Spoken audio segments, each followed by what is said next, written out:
Middle class பீப்புளோட mind set எப்படி இருக்கும்? நல்லா படிக்கணும், படிப்புக்கேற்ற வேலை, நமக்குன்னு ஒரு ஓன் ஹவுஸ், மேரேஜ் இதெல்லாம் இருந்தா லைஃப் செட்டுன்னு நினைச்சிட்டு இருக்கோம். But at the same time இந்த விஷயங்கள்லாம் கிடைச்சாலும் கூட சம்பளம் பத்தாம work tension, EMI, school fees, family expense, hospital expense அது இதுன்னு எது கிடைச்சா லைஃப் செட்டில்னு நினைச்சோமோ அதே விஷயத்த பெரிய பேர்டனா ஃபேஸ் பண்ணிட்டு இருப்போம். இது எல்லாத்துக்கும் சென்டர் பாயிண்ட் என்ன? பணம். இந்த உலகத்தை ரெண்டா பிரிச்சுக்கலாம். உலகத்தோட left side employees, self employed people இருக்காங்க. Right side business owners and இன்வெஸ்டர்ஸும் இருக்காங்க. Employees and self employed people தன்னுடைய உழைப்பையும் டைமையும் முழுமையா ஒரு வேலைக்காக கொடுப்பாங்க. ஒரு நாள் லீவ் எடுத்தா கூட அதற்கான வருமானம் பாதிக்கும்.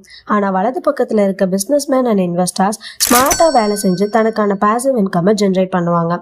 இவங்களுடைய உழைப்பு டெய்லி அங்க கொடுக்கலனா கூட இவங்களுக்கான இன்கம் ஆட்டோமேட்டிக்கா ஜென்ரேட் ஆகிட்டே இருக்கும். நம்ம எப்போ இந்த லெஃப்ட் சைட் வேர்ல்ட்ல இருந்து ரைட் சைட் வேர்ல்டுக்கு ஷிஃப்ட் ஆகுறோமோ அப்பதான் நம்ம ரியல் ஃபினான்ஷியல் ஃப்ரீடமா அடைய முடியும்.